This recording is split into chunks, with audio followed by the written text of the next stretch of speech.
hit record. There we go. Well, I'm still eating me crumpets. Very important. Yeah, of One course, has I'm to hungry. prioritise, Angie. So how are you? Nice to I'm have not you so back. bad. Yeah. It's good to be back. And I think, over the last year we've done a lot that I would like to talk about. Brilliant. That sounds fantastic. Perhaps need to introduce yourself, actually, who you are and what you do and Again, how 'cause, our yeah. links, yeah. Yeah, everyone will have forgotten, won't they? They will. And you were our very first podcast guest. And Yes, it seems a long time ago. Well, it is a long time It ago. is. we're in now guest terms number of this. 30, I want to say 35, something like that. Amazing. Well done. Really good. Yes. Did you include us in that? No, I don't think I did. Cool. So, yeah, probably more like guest number 40 odd. So, Fantastic. yeah, it's really good. So, Okay, Lesley so- Millard, thank you for coming back. Yes, I'm Lesley, and I'm the Mayor of Burnham-on-Sea in Highbridge town and chair of their town council, but basically I'm mayor. Very exciting. And how long have you been in post now? Since last May. Okay, so it is So coming up to a to year. the end of my year. You do just 1 year, and then there's considerations as to whether people would like to invite me to stay or whether I would like to stay for a further year, and that's all in the pot at the moment. We're all discussing and thinking about it. And are you happy to share your thoughts on it? Are you wanting to do it again? Are you still thinking about it? Well, I'm trying to look at it as more of a wider picture, that we're a new council. We've got a lot of new councillors, particularly in the Liberal Democrat section of the group. And what we've done as a group is reviewed the year. Ganesh and I have talked to each councillor and said, how's it gone? What would you like to see yourself doing in the coming year? What do you think went well? What could we do better? So we've got to now, as a group, look at those findings and make some decisions. Personally, I think we should be actually growing people, growing leaders. We've got a further 4 years, and I think we should be developing people to take on more now that they've got their feet under the table. And does that, I suppose, there's like any business in a sense, isn't it?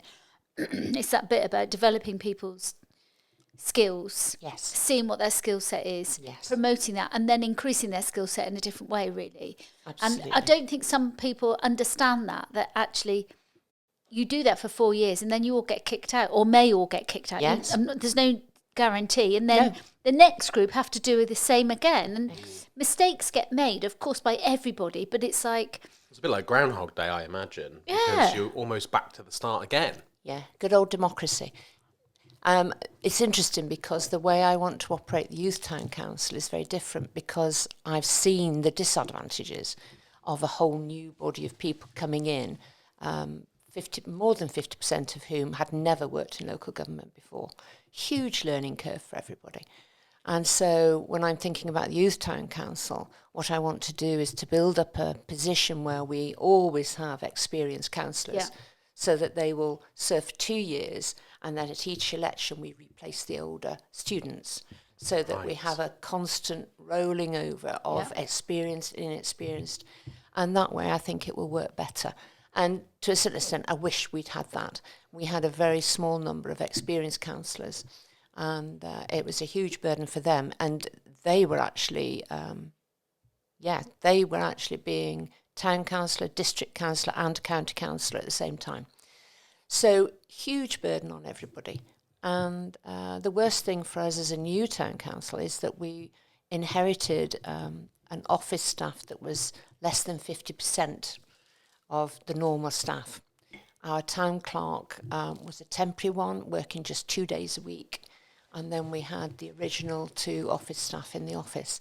And so they were totally under pressure, very intense pressure, because they were trying to support councillors in a new role and try and maintain the service of the council. So it was a really difficult first 3 months for everybody. Absolutely everybody. What do they actually do in the office, though? Sorry, I need to ask, because you just, when you're sat out here, you haven't got a clue what they're doing. No. And to be honest, when I first came into the council, I thought, I haven't got a clue what the town council actually has responsibility for. But it's actually, the major responsibilities are burials. So we have cemeteries that we take charge of. We have finances that come in through the precept and things that we can give grants to people. We have to maintain our assets, which is the Princess Theatre, Jaycroft Road, where the offices are. And there's various bus stops and very strange things like that we have to look after. Yeah, I think we've got 4 bus stops we have to look after. So it's a very peculiar and unusual situation. Yeah. So obviously the major financial area is the Princess Theatre, and that's one that we've had to really grapple with, because like all theatres throughout the country, the last few years have been really hard. Tough, yeah.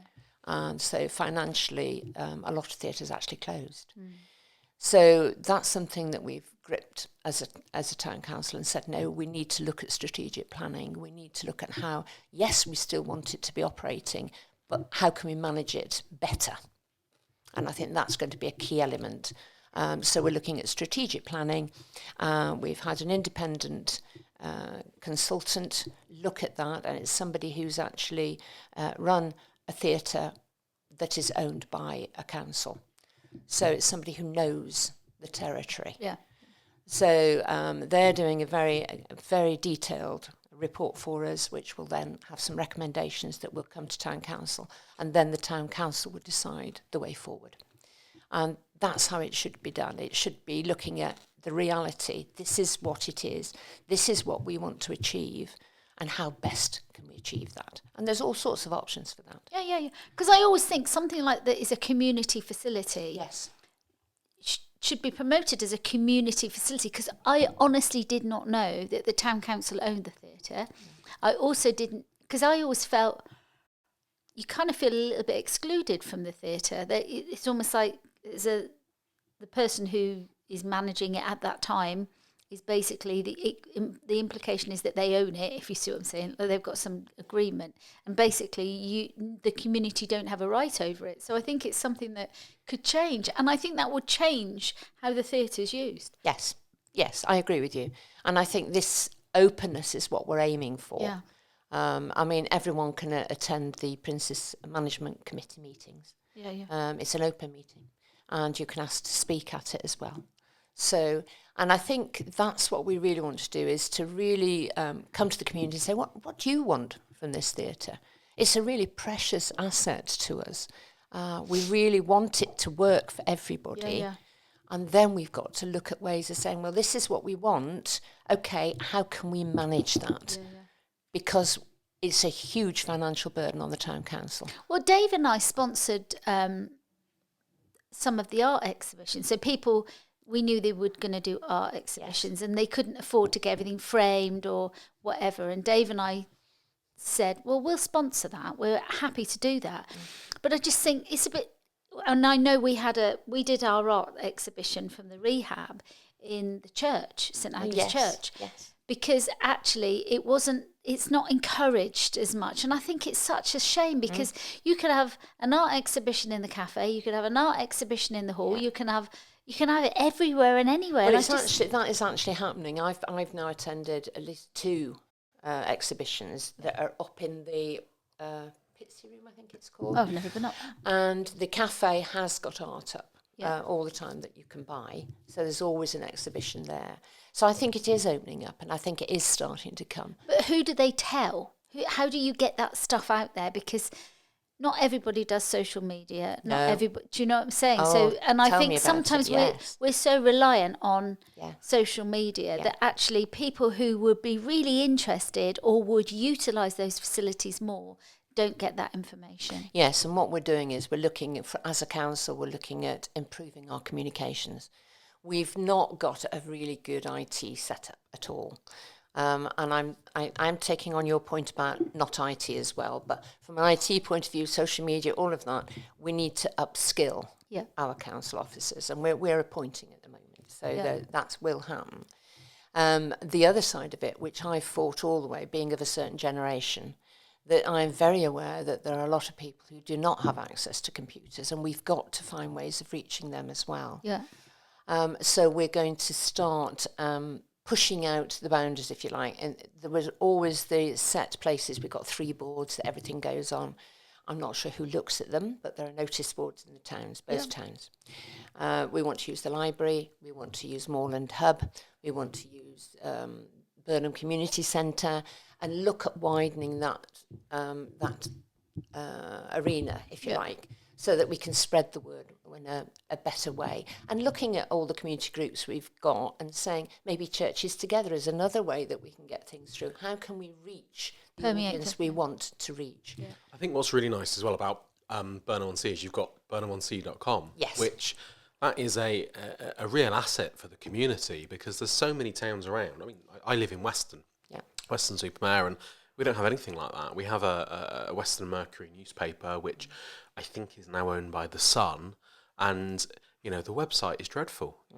You go on the website, it's full of adverts. It's very hard to find the article you want to read, and I wish Burnham-on-Sea.com, there was an equivalent in every town, because it's such a good asset. It is a good asset. But I think the other thing is, but then once again, you're coming back to social media and all of that stuff. Yeah. But I also feel there's another side to that, which is, like, we have the Cheddar Valley Gazette here, and we've been in the Priory Trust. The Trust, is it Priory called the Trust? Yeah. We've Schools, been in 2 different schools this week.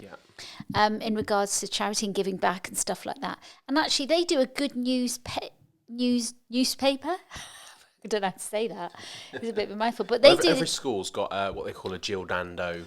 I'm aware of that. Yes. Yeah. So obviously King Alfred's in Burnham, the Priory in Weston, and I know they've got lots of other schools around that I don't know the names of. But every school has got this news centre, and they've got students that help write and contribute towards a newspaper that they. And can I just say the good thing about that is that they look for positive news. Yes, they do. That's correct. But that is really good. But I also think that's a place where actually, sadly, that doesn't come out of the school environment. It only stays within the school. But something like that, once again, would put a smile on somebody's face. We were reading it yesterday, and it was really lovely. Really good, absolutely brilliant. And I was interviewed a couple of weeks ago by them. But it's just that engagement with the community. And I think schools and stuff like that really do hold the community together, as well as what you're saying is churches and various other bits and pieces. Yeah. And I think sometimes we don't advertise enough within those parameters to be able to get what we do out there.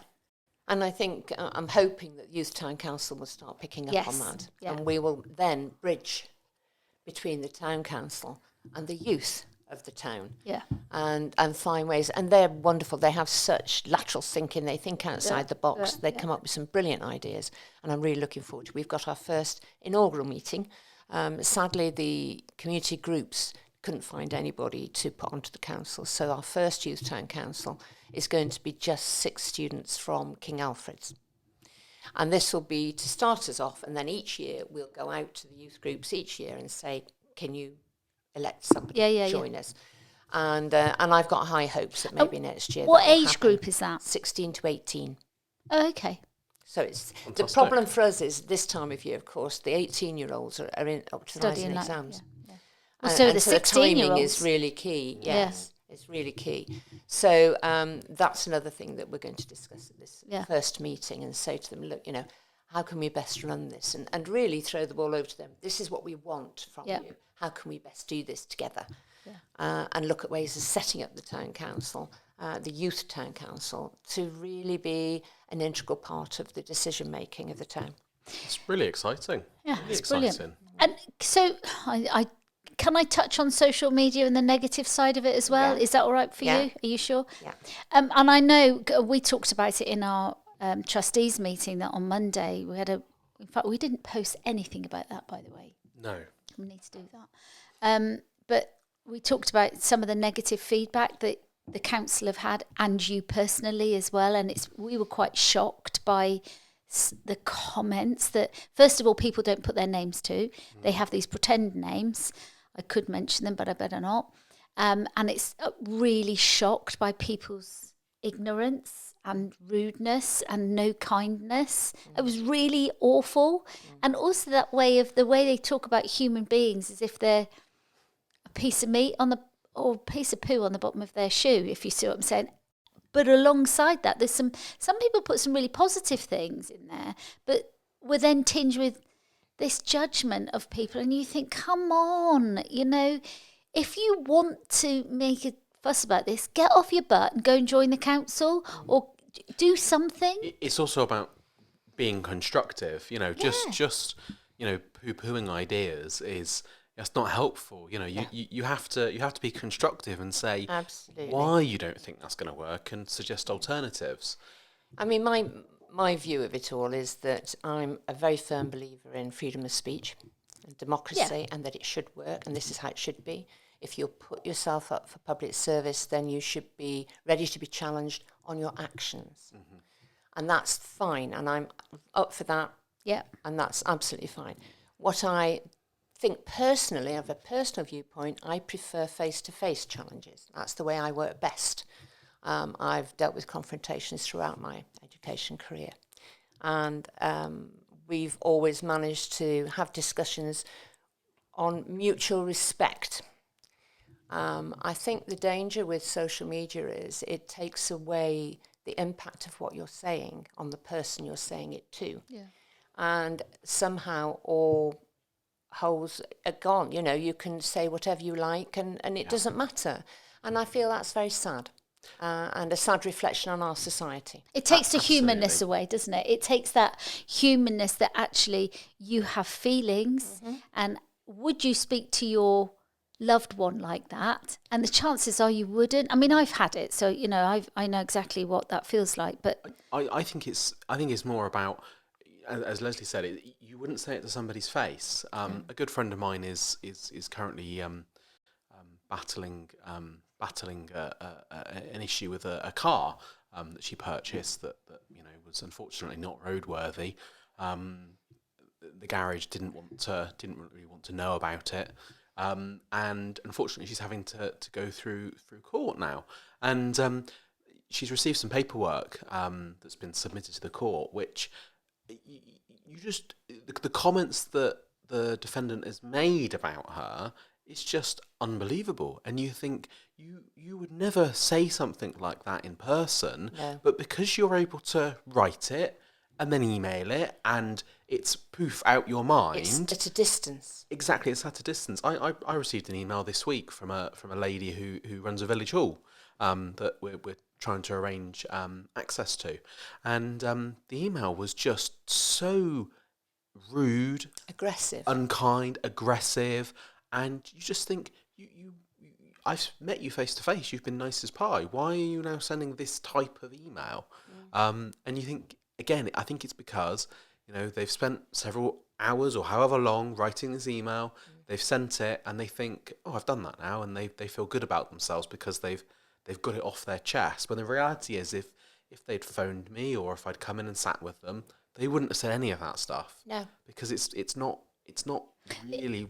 But that's about ownership, isn't it? It is, people don't want to own that. But when you say something to somebody's face, you're owning it, aren't you? And when you say something that is... we all have opinions and they can all differ, and that's absolutely wonderful. Absolutely, that's how it should work. Yeah, totally. But it's like, own your stuff. I feel, I this, I that. Stay in the I, and it's not about you. Yeah.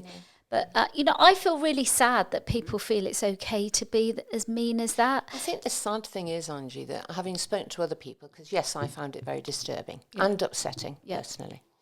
I now don't read it, which is sad because I should be reading it. So you can read all. So I can do something about do something about it. Yeah, no. Actually, why would you want to read something that is so unpleasant? Yeah. But also, it can be very personal, and it's you're in a position, you have a role. Yes. But you're also Lesley Millard, the person. Yes. And I think the problem is a lot of people, they write about an individual rather than the role that they're in.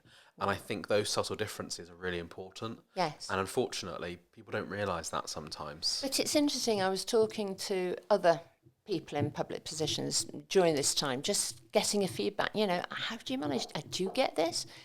And everybody I have spoken to, working at a council level, at both town council and county council, say, oh yes, it's every week.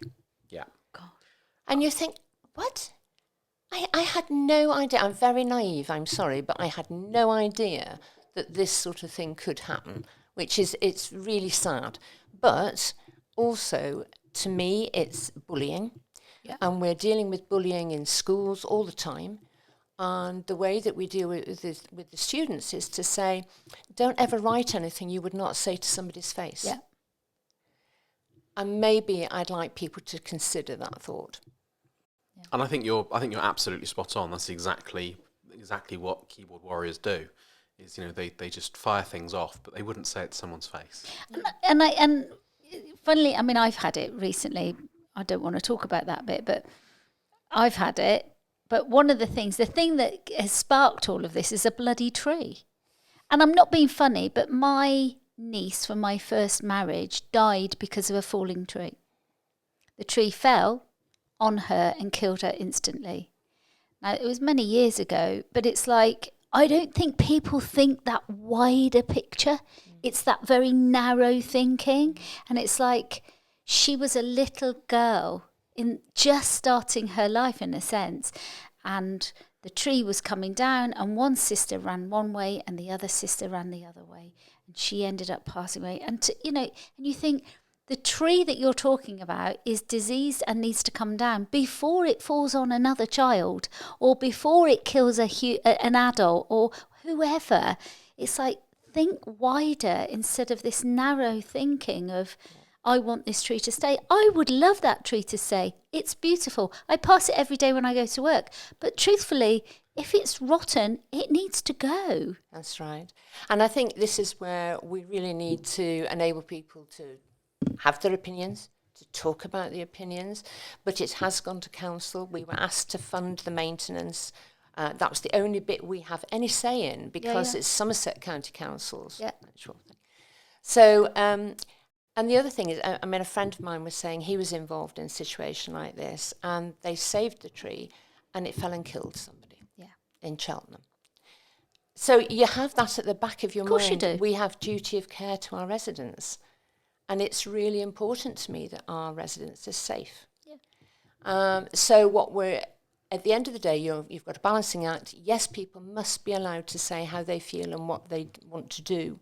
But as a town council, we all must be allowed to do our duty and use our responsibility in the way that we have been asked to do so. And it's now down to Somerset County Council. It's not to do with the town council. We've responded and said, no, we can't pay that. We haven't got £10,000 to spend on that. It's down to Somerset and the group to now negotiate together. And if they can crowdfund, then that's fine, the crowdfund, and it's to do with Somerset County Council and the group to give them time to do that. But from a town council point of view, we were asked to pay, we decided not to as a town council, and that's the way we're leaving it at the moment. So, I mean, if the group want to come to us and ask us to support them with Somerset County Council to ask for more time for the crowdfunding, then we would consider that, of course we would. But we haven't been asked to do that. And I think, it doesn't matter whether it's a tree or whether it's about a signpost or, in your example, bus stops or whatever it is. I think it doesn't matter what it is. When you're in public office, it doesn't matter which decision you make, it will always be the wrong decision in some eyes and it'll be the right decision in others. Yeah. A great example is in Bristol with the statue that was thrown into the river. Yes. That was thrown into the river, and then there was the uproar about what to do with it. Do they put it back? Do they put it into a museum? Do they replace it with something else? Do they melt it down and destroy it, as some people suggested? And it doesn't matter what decision's made. It's wrong in some eyes and right in others. And I don't think you're ever going to get away with that. No. I'm part of a steering group for where I live, which is it's a bit like a town council, but on a very small scale. And we have decisions we have to make, and you're going to get a subset of people that are really angry and vocal, and they'll really talk about you in a really individual, personal way, and you get other people that are amazingly grateful for whatever it is you've done.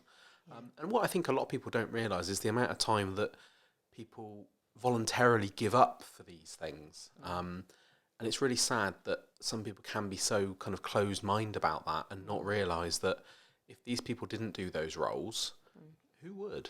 Yes.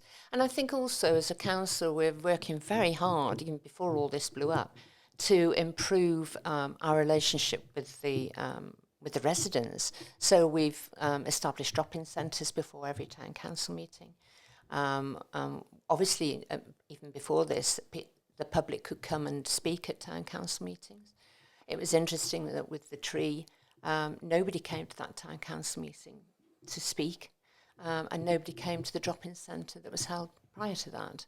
So there were opportunities to actually express the concerns and talk through ways forward. Yeah. And at the end of the day, what happened, what they got upset about was that I had said we had consulted. And what happened was that Bill Revens, chair of the Somerset County Council, and I said, let's invite the people who were really concerned about the tree to a meeting. And he said, just 6 representatives and we can talk through what Somerset's thinking. And then I could take that feedback to our town council meeting. So we set up the meeting. The problem was, because we'd had no contact with the group, I don't use social media. I had no idea that there was actually a Facebook page of people. So I just looked at the photograph and thought, well, I know that person there. I have permission to contact her with it by email, because obviously there's GDPR in all of this. Yeah. So I emailed and said, could you invite people from the group along to this meeting? And, 4 or 5 of you come along and we'll have a chat. Only one person came. Now, I think must have been a misunderstanding. We were too late to reset that meeting because that was Thursday before the town council meeting on the Monday. So there was nowhere else to go. We had that meeting with the one person representing the people. Yes, it's not enough. I understand that. But they'd had an opportunity. But also, how long's the town council been going for? How long has the town council been in that property that someone could turn up and talk to? They know the email, they know the telephone number, they know you. Everything's there online. It's I know it's online, it's website and all that. But there's a telephone number. And you can write a letter. This good old-fashioned letter, isn't it? Where you can just. There are a lot of people out there, and I'm a big social media user, a big social media advocate, but there are a lot of people out there that think because you post online on a Facebook group or on a community forum, they think that means because you've posted it there, it's got to the right people. Yeah. And of course, we all know that's not the case. No. It's difficult. Yes, I mean, as I say, I'm of an age group. I mean, there are some people who are wonderful with internet and all that. I use it as a tool. I don't use it for my leisure time at all. I have 2 Facebook pages that I operate, one for the Good Neighbours community cafes and hubs that I help to run, and the other for the Borough Conservation Group. And all I do is I post really nice things about things that we're doing and all that sort of thing, so people, and also it attracts people to come to the cafes and to join the conservation group. That's the limit. Yeah, and I think that's... And I don't do anything else. And I think that's perfectly fine, and I think it's everyone's choice to do what they want to do. Yeah. So I post every day on Instagram because William's told me I have to, and I repost other people's posts, but I only follow a handful of people. And you're only on Instagram, really? I don't do anything else. I know my stuff does go on Facebook occasionally when Instagram, Facebook, but I'm not on. No. I'm not interested in other people's lives unless they want me to be interested. And those people who want me to be interested have my phone number. Yeah. They know where I live. They know they. Well, how many times have I seen you this week? Too many. So. Sorry, go on. I was going to say, I'd really like to move on and talk about the charity ball or the Mayor's Gala dinner. Wasn't that amazing? It was a lovely evening. It was lovely, and thank you so much for all your hard work. Everybody involved. Yeah, it was thank you for a lovely evening. Being, allowing us to be your charity of the year, because although the ball was hard work, it was hard work arranging, it was hard work on the day, it was hard work on the night, and it was hard work a couple of days later. Overall, it was a fantastic event. It was it was well attended. Importantly, we raised the profile of the charity, and second importance, we've raised a really good sum of money, which is amazing. Yes.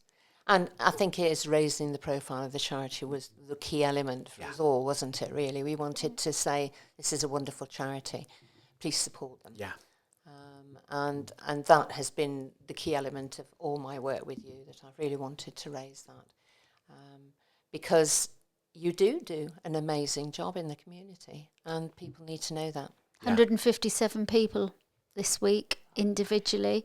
That's amazing. And I think that kind of plus all the schoolwork we've done this week. I was going to say plus the schoolwork we've done this week. We spent several hours in the schools. But I think comparing to a year ago when you first came on our podcast, I think we were seeing about 110, 115. Yeah. So, the need is huge. The need is growing. It's going to carry on growing. So, yeah. I think it's a very sad reflection on where we are as a society, that things are so difficult, is particularly it? for young people and families. Is it a sad reflection, or is it has it always been there and we've just never provided the support? And I think it's a bit like in America, if you don't have a therapist, you're a weirdo. Whereas in England, if you have a therapist, you're a weirdo. It's bizarre, isn't it? Whereas people, I think, are embracing the fact that sitting there and talking to somebody about your situation can help. It doesn't mean it's going to change your situation, but what it can do is give you clarity and, can bring you together with another human being. And I was talking to somebody last night about the importance of the relationship with the counsellor. And they were saying that when they first went into their session, that they had a different understanding of this person, wasn't sure whether they'd connect, etc., etc. And now just have nothing but respect and absolutely can't wait to go to their next counselling session. Do you know what I'm saying? The important thing is we've all got family and we've all got friends. But sometimes you need to talk to somebody outside the situation with a very different and clear viewpoint of what's happening, that can listen and reflect back to you and help you clarify how you're thinking. It's the third eye, isn't it? It is. Absolutely third eye. They're looking and they can see it in a different perspective very often, or they can help you to look at it in a different perspective. That's right. And I've seen it work for a member of my family. And it's been an amazing support throughout all the mental health issues, to have somebody there.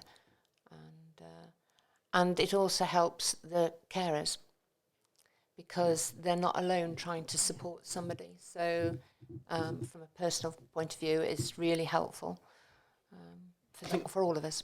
I think one of the things that I've noticed since being involved in the charity is that, quite often we'll help an individual. And actually what we've found is that quite often that then sort of feeds into the rest of their community. So, it might be a child that we support, and then we start supporting a family member, a parent or a grandparent, and then it might be a sibling or an uncle, or it might be the teacher, and it kind of, it permeates so many lives, which I think is just incredible, to be honest. I agree. And a few years back, I was working with the crisis team from Western, and they were absolutely superb. And they said it's really important we work together with the family. Then everybody is guided by their principles, and you learn through how they deal with the situation, and then the family learn how to help as well. So there's a huge learning curve for everybody concerned. But I think also by doing that, you're working as a team, aren't you? And it's a bit like us as a charity. We have boundaries as a team.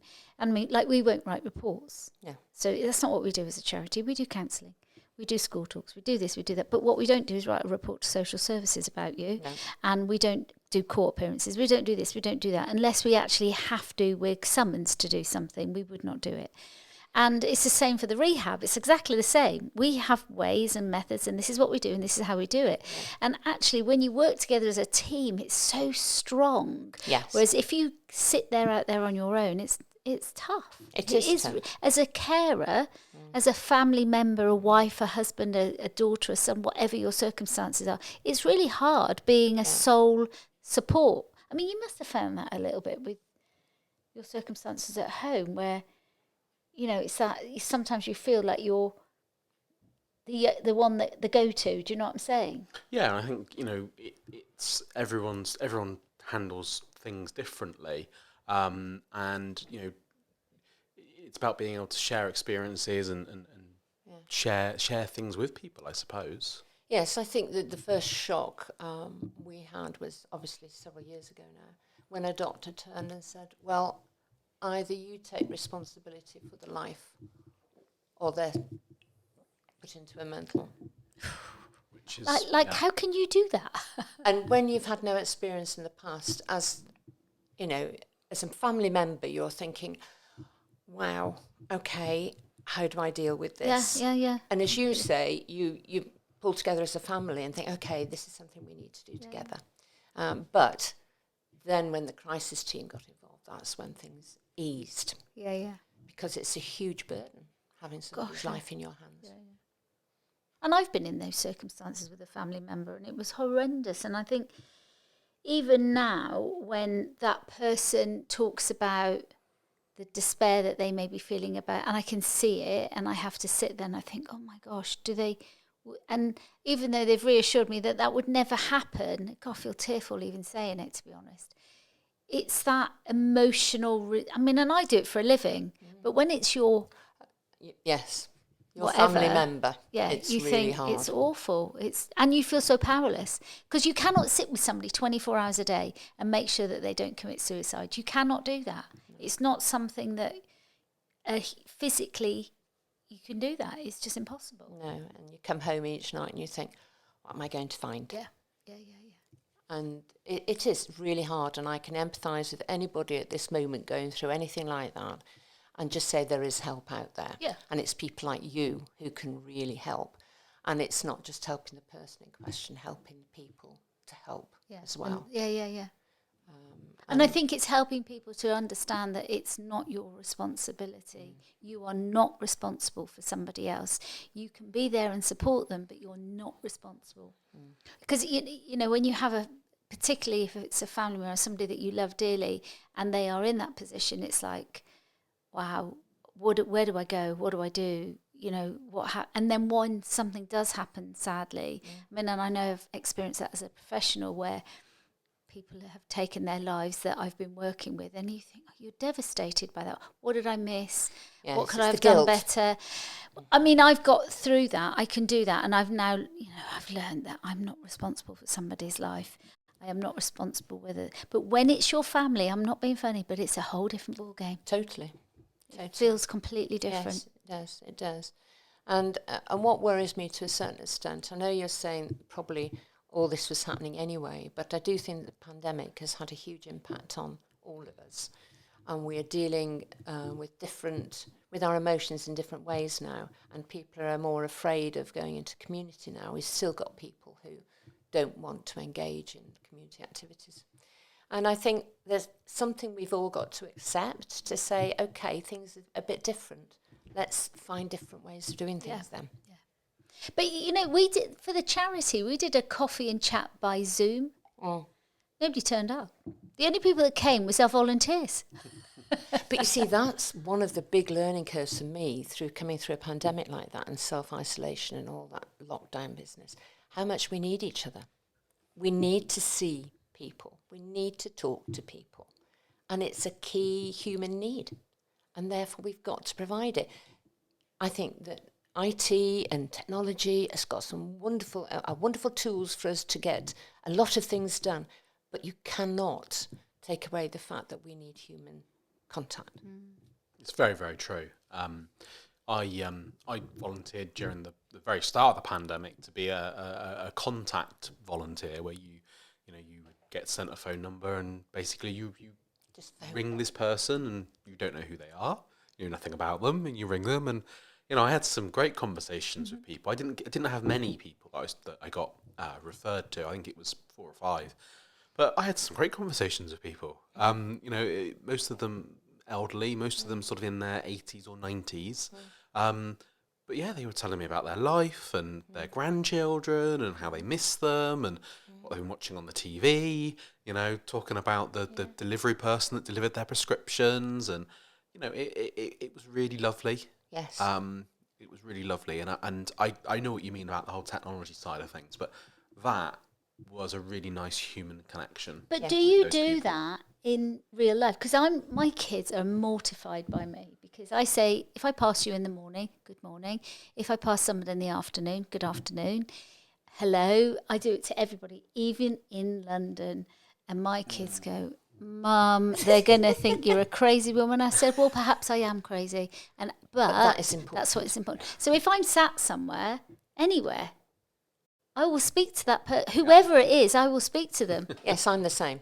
And I think it's that thought at the back of my mind that I might be the only person who ever talks to them that day. Yeah. Yeah, I agree with you. And I have people who attend our community cafes and hubs down at Burnham-on-Sea, and we had to identify loneliness and isolation as a major problem in those two villages. And so that's why we set them up.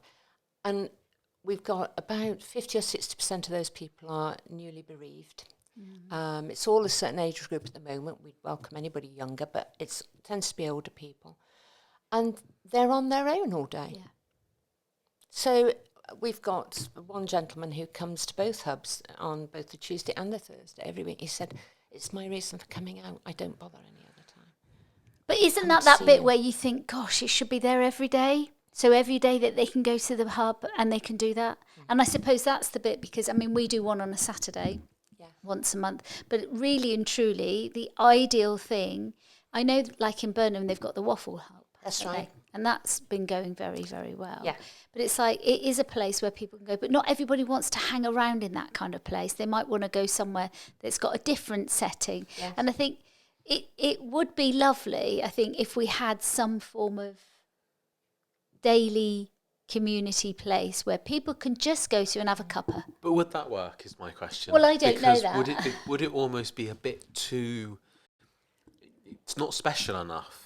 I.e., if you know that on a Tuesday and a Thursday you can go to your cafe and your mates and your friends come along. We've made new friends. That's right. Yeah. Whereas if it was they even sit in the same places. Do they? But we've got a table of guys and a table of ladies. So there you go. Ooh. Even couples that come in go in.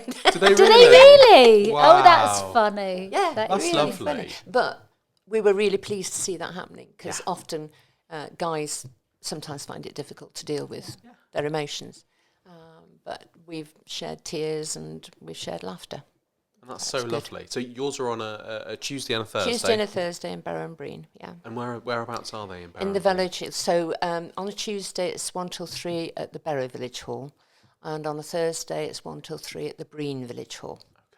Fantastic. And all our volunteers are brilliant. We've got about 40 volunteers now who help. Gosh, that's a huge number. That's fantastic. Yeah, so I do rotas, and we all do more or less 2 or 3 times a month. We'll cover it, Wow. And we have bakers who just bake cakes for us. Yeah, so it's great. It's all donations only. Yeah. But in fact, the donations cover tea, coffee. Yeah, same as us. Exactly the same. It's brilliant. Just, it's Has Sarah been along yet to have a nose? Not yet. I'm sure she will. I'll send her a text after this and remind her.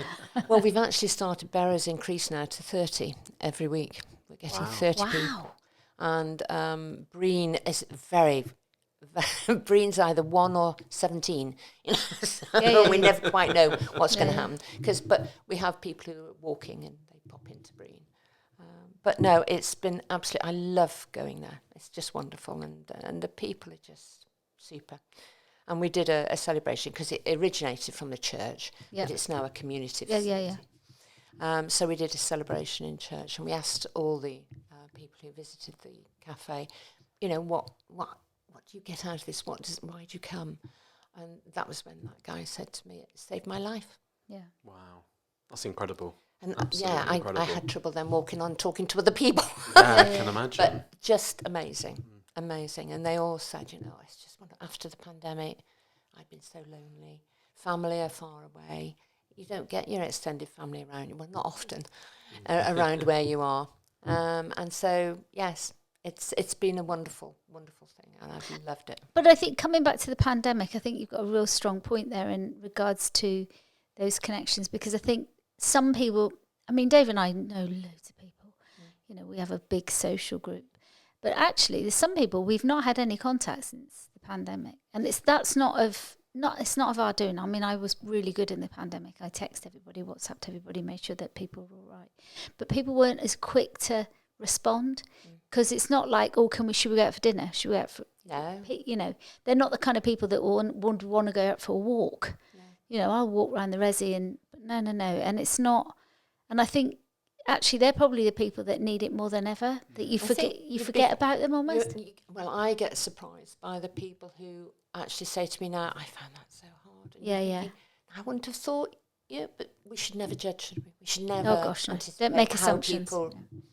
It's funny how you say that, because we've recently started a coffee and chat in Locking, just outside of Weston, and the first week we had about 30 people come along. We kind of we thought that if we got 5 or 6 we'd be doing good. Yeah. We had about 30 people, and then the next week we had about 45. Oh, that's amazing! It's bizarre because it's the sort of place where you wouldn't have expected it to be particularly busy. It's a coffee and chat that's funded by the village effectively, you wouldn't have expected people to come along, but we've now turned it into more of a community kind of drop-in. Oh, so we've got some little businesses that come along. We've got a lady who does body shop. We've got a guy who makes gelato ice cream that comes along, and they all come along and they have their little pitch almost, and then you've got Somerset that run the tea, the coffee, and the cakes, and it's been bringing fantastic. Communities together, isn't it? It is. I think it's a really good idea to do that, and I think we should think about doing that at Burnham, is inviting businesses to come along, like the Gelato Man or like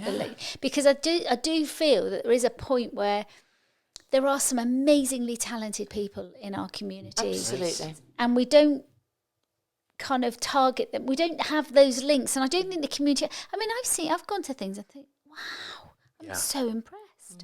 Well, at the cafes, when we first set them up, I set them up with talking to Citizens Advice and the village agents, and both those come every month now. And they actually use it as an outreach so that they actually book people to meet them there. Because we're out on the limit, Barrow and Breen. It's such a long way from anywhere, really, isn't it? Right, It's it's the end of the road, really. Breen is, isn't it? I suppose I've got a rub there, really, because we've invited Citizens Advice, we've invited the village agent.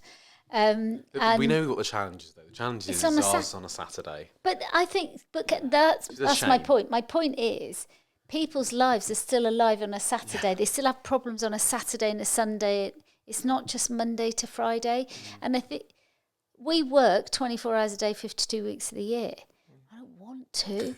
I'd quite like to have a break sometimes. Even when I'm on holiday, I get an email, I get a phone, I get this, I get that. I think I'd just like to go somewhere where there's no signal for anything at all one day. Anyway, but you've got to remember, human beings live 24 hours a day, don't they? And I think when you're naive, when these organisations will not go out of their comfort zone and start working on a Saturday or a Sunday, it's got to change. There's been major problems with funding. So I know that's been a major problem. But I keep very quiet because they've been very good to us, and it really works very well. No, I appreciate that. But, have Monday off. Yeah. Have Tuesday off. Have Wednesday off and work on a Saturday. Only once a month. It's no big deal. But it's almost like it hasn't permeated to the management or whoever's in charge to say, actually, I want one of you to attend on the last Saturday of every month. I mean, we get referrals from all of those agencies. Yes. They all refer. They're happy for us to see them. They don't pay any money towards it. We get nothing from them. Yet, they won't send somebody along to support the people there, which is such a shame because it's such an opening for people. It would be wonderful if they did that.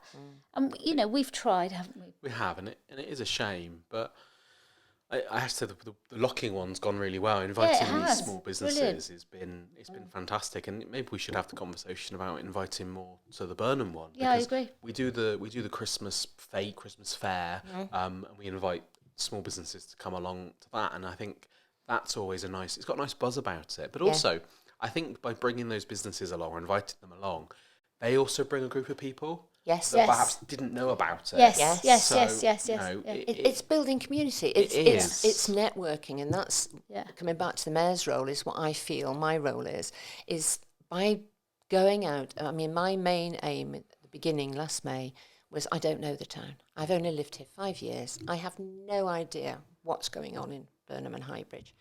So I took every invitation and I went out there and I thought, I've got to find... And it was brilliant because I was able to say, oh, you're thinking... Well, actually, have you thought of talking to so-and-so because they're... And I was able to start putting people in touch. And then when I was... we were talking and discussing things in council, I could say, well, did you realise that? And I could bring that knowledge to bear in discussions. So I think that has been a key role for me. And I think what we lost in the pandemic was community. And what we need to put back in place is community. And I think in Burnham, what has come over to me, certainly Burnham and Highbridge, what a strong community we've got. Yeah. And it's just bringing people together and saying, just look what you're doing, you're amazing. I mean, the awards last night, the Civic Awards, those people were just fantastic. And it's lovely to have an evening to celebrate something. Yes. To say, this is good, look what people are doing. Yeah. You know, and I came away absolutely buzzing. I thought it was lovely. And I think going back to what you were just saying about, you know, talking to other groups and really integrating with your community, I think it's fantastic that you've done that because, you know, I think there are lots of councils out there, town councils in particular, that are a little bit sort of, you know, they go to their meeting and they talk to their neighbour but that's about it. But yeah, you're active in your community, which is fantastic. What we're hoping, we're putting together a strategic plan at the moment, ready for the coming year. And we've been working as a council together on that. And one of the elements is very much about trying to offset the cost of living and all that's happening. So we're looking at kickstarting the high street with a task force, and we're doing Highbridge regeneration, all those sort of things. But also what's come to light for me is I hope I'm going to have time to do this, is I want to investigate the transition towns. I don't know whether you've come across this, but Wellington is now a transition town. And it's based around becoming carbon neutral, but actually it's also based around the idea of using community and giving power to the community. And I think what I've been trying to do with the Climate and Ecology Working Group is more or less what I'm understanding is happening with transition towns. So you come up with ideas and then you say, well, this group's really good at this. Would you like to take on that bit of it? So we've just got our steering group for the plastic free going again. We're looking to set up a repair cafe. That'd be another group of people. So you get lots of little satellites coming off, but you're all connected. That sounds really good. And so what I want to do, what I'm hoping to do is to go and visit Wellington and ask them to tell me about it. What you're doing, how you're doing it. There's been a couple of meetings recently in Taunton because I think Taunton are looking at that as well. But I couldn't attend. There were other things happening. But I think I'll just be proactive and just go. Yeah, why not? But I know, like, Wedmore are quite... They're very strong community. Strong in it. And, like, they have free cycle. They have all of the things that you talked about, really. And then they have... Wedmore. Green Wedmore, yeah. And they work very hard to say... Oh, I go there. I mean, I live in Wedmore, so I mean, it's a bit silly me saying that, but I am still part of the parish. But yeah, they are. They do a lot. It's very good community, at it, and we learnt a lot from Steve Muse, who's involved in that. Is Somerset Can, and they helped a lot with the setting up of our climate and ecology working group. Oh, did he? And so there, you know, I used to work with him when I was at the Osteoporosis Society as education officer. So he used to work there, and then he's now at the Wildlife Trust, which I'm also working with now. So yes, Steve and I go back away. So I was able to go to him and say, look, this is what we're trying to do. Can you give me some advice? And so they've been involved in that journey. But I'm really proud of what we're doing with the climate and ecology. I think it's brilliant. We've got some fantastic people involved, working incredibly hard. And as I say, we've got Plastic Free Go, and we've got Burnham and Western Solar Energy, who are now doing all the energy side of things. So they've got an officer in place that will go and help people look at how they can reduce energy bills. And also they're going to have energy information points in both towns. And they're now working towards looking at improving alternative energy sources and giving people an opportunity to work together as a group to buy into maybe solar energy or whatever. Wind, whatever. So we're looking at all sorts of things with them. And then Somerset Wildlife Trust have been amazing, but I had a history. Again, I'd been working with them at the conservation group. So Mark came on board with our group, and he's been great. So they're working with our Highbridge now. He's got funding for them. They're going to do the Brew Green Pathway, which is opening up a footpath. And they've also got ideas on trying to open up the southwest footpath from Apex Park down, because I don't know if you ever walked that one, but it's absolutely awful because you go down a deep hole and it's very dark and nasty before you come out the other side. So we're hoping to try and look at that. So there are a lot of things that are coming forward out of that now that are really very positive. So I'm really proud of what we're doing, and that's a 4-year plan. So whether I'm mayor or what I am, I shall be involved in that. How many years can you be mayor for? Is it just 2? And then you can never come back? No. Why not? I don't know. Who made those I don't rules? think they'd want me. Well, no, some people definitely don't want you, but there might be some... We want you. But I suppose, where does this all go when you stop? And that's the thing, that coming back to where we started with this podcast, is that you leave, then what? Well, all I can say is for the next... I've got another 4 years because of the unitary authority changes. We've done 5 years instead of 4. Right. So we've got a further 4 years to go.